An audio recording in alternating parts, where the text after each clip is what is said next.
Assalamualaikum warahmatullahi wabarakatuh. Apa kabar teman-teman at live semuanya? Mohon maaf ya, aku tanyain kabar terus karena itu memang perlu sekali dan penting sekali, dan kamu perlu mencoba ini dan membiasakan di rumah kamu. Untuk orang-orang di sekitar kamu, coba tanyain kabar mereka. Mungkin ini adalah hal sederhana, tapi kita tidak pernah tahu seberapa berharga pertanyaan apa kabar itu untuk orang-orang di sekitar kita. Karena bisa jadi diam-diam mereka menunggu orang yang peduli kemudian menanyakan, meskipun menurut kamu hanya sekadar, kamu apa kabar? Seperti itu.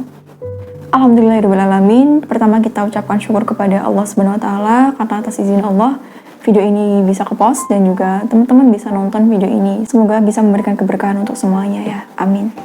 Jika kamu klik video ini, bisa jadi sekarang kamu sedang merasakan kekhawatiran ya terhadap sesuatu hal yang aku nggak tahu itu apa. Tentang kecemasan yang dirasakan oleh perempuan. Terlepas dari perempuan dan juga laki-laki, mereka pasti punya kecemasan masing-masing dalam dirinya sesuai dengan kadar masing-masing. Ada yang biasa aja tanpa memengaruhi produktivitas setiap harinya, ada yang sampai parah sehingga mengganggu, sangat mengganggu produktivitas sehari-harinya, terus kemudian mengganggu aktivitasnya. Kalau yang kerja jadi bekerja tidak fokus, kalau yang lagi sekolah dia jadi nggak fokus terhadap proses pembelajaran yang ada di dalam sekolah tersebut. Jadi beberapa hal yang bisa mengganggu aktivitas sehari-hari, yaitu kecemasan yang dialami oleh seseorang. Kecemasan muncul ketika seseorang merasa terancam terhadap sesuatu hal. Sebenarnya kecemasan ini ada manfaatnya jika sesuai kadarnya. Tanpa kecemasan, kita mungkin nggak akan waspada terhadap beberapa hal yang ada di sekitar kita. Kita jadi lengah, kemudian bisa jadi membahayakan diri kita sendiri. Tapi kalau kecemasan itu melebihi kadarnya, itu juga bisa menjadi bumerang atau menjadi pengganggu dari individu itu sendiri, teman-teman. Nah, untuk kamu sendiri, kecemasan apa yang kamu rasakan? Boleh kamu cerita di kolom komentar, bebas. Kamu boleh cerita apa aja di sana. Terus gimana sih kecemasan itu bisa disebut berlebihan? Nah, kecemasan bisa disebut berlebihan itu jika sampai, seperti yang aku sampaikan tadi ya, sampai mengganggu produktivitas sehari-hari kamu jadi tidak fokus dalam berbagai macam hal, kemudian pikiran kamu didominasi terhadap kecemasan-kecemasan itu sampai overthinking dan gak bisa mikir yang lain lagi.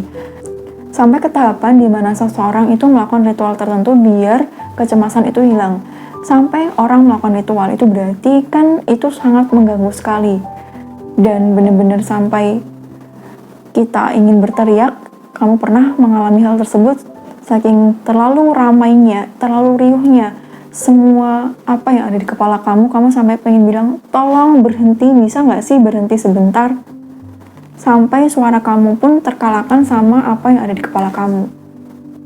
Dan beberapa sampai ada yang kepikiran untuk mengakhiri hidupnya karena sangat-sangat tidak bisa mengendalikan dan merasa dia dikendalikan oleh pikirannya sendiri dan ketakutan-ketakutan yang dia rasakan. Oh ya, sampai berakibat ke fisik, sakit perut, sakit kepala, kemudian demam dan sebagainya.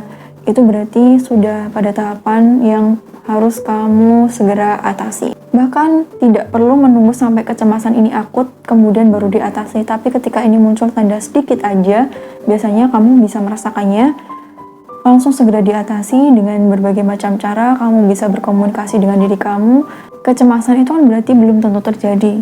Kecemasan timbul karena terlalu mengkhawatirkan masa depan. Dan biasanya itu diakibatkan oleh rekayasa yang dibuat oleh pikiran kita sendiri. Dan yang bisa kamu lakukan dalam hal ini adalah berusaha untuk ngobrol sama diri kamu. Ini kan belum terjadi ya, kamu bisa ngobrol seperti ini kan belum terjadi, sementara masa depan itu berada di luar kendali kita. Kita hanya bisa mengendalikan rencana dan juga apa yang bisa kita lakukan terhadap rencana yang kita rencanakan. Kalau terjadi sesuai dengan rencana kita, itu berarti yang terbaik buat diri kita. Jika belum terjadi seperti itu, Allah sudah memberikan rencana yang lebih baik lagi untuk diri kita ke depannya. Pernah nggak sih kamu bersyukur terhadap beberapa hal yang alhamdulillahnya tidak terjadi? Kayak, wah untung aja aku tidak diterima di tempat ini. Wah kalau misalkan aku diterima di tempat ini bisa rusak dan sebagainya. Pernah kamu menerima kejadian seperti itu? Dan bisa jadi ini adalah case yang sama. Atau kalau misalkan ini dalam bentuk ketakutan terhadap hal yang kamu takut hal ini terjadi. Kalau rencana kan tadi berarti kamu berharap terjadi, tapi ada ketakutan gimana kalau hal ini tidak terjadi sebagaimana rencana saya. Ada juga sebaliknya, kamu takut suatu hal terjadi. Gimana kalau hal yang aku takutkan ini terjadi? Nah, teman-teman, segala hal yang terjadi dalam kehidupan kita bisa jadi itu dominasi dari apa yang pikiran kita percaya. Ketika kamu percaya terhadap hal tersebut terjadi dan kamu terus memikirkannya, secara nggak sadar kamu melakukan hal-hal yang justru mengarahkan kamu terhadap ketakutan yang akan terjadi tadi. Jadi dalam hal ini kita perlu mengendalikan pikiran kita kalau segala ketakutan dan kekhawatiran itu merupakan rekayasa pikiran kita. Dan jika ini masih dalam kadarnya, itu sudah bagus karena di dalam otak itu ada bagian amigdala, di mana bagian ini itu berperan untuk kewaspadaan kita. Namun yang perlu diwaspadai adalah ketika ketakutan ini sangat sudah tidak bisa terkendali, kamu perlu ke profesional. Maka dari itu kenapa ada psikolog? Karena perannya adalah untuk membantu beberapa orang yang merasakan kecemasan akut yang harus diatasi. Harus diatasi ya. Jadi ketika kamu merasakannya, segera konsultasi kepada profesional agar kamu bisa menjalani aktivitas sehari-hari kamu dengan sebagaimana adanya, sebagaimana seharusnya.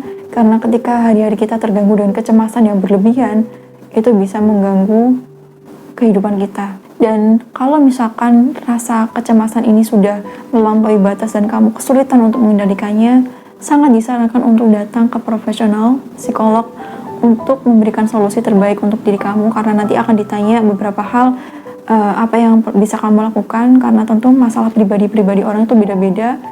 Harus digali dengan beberapa tes dan pertanyaan untuk menentukan kamu ini sebenarnya gimana.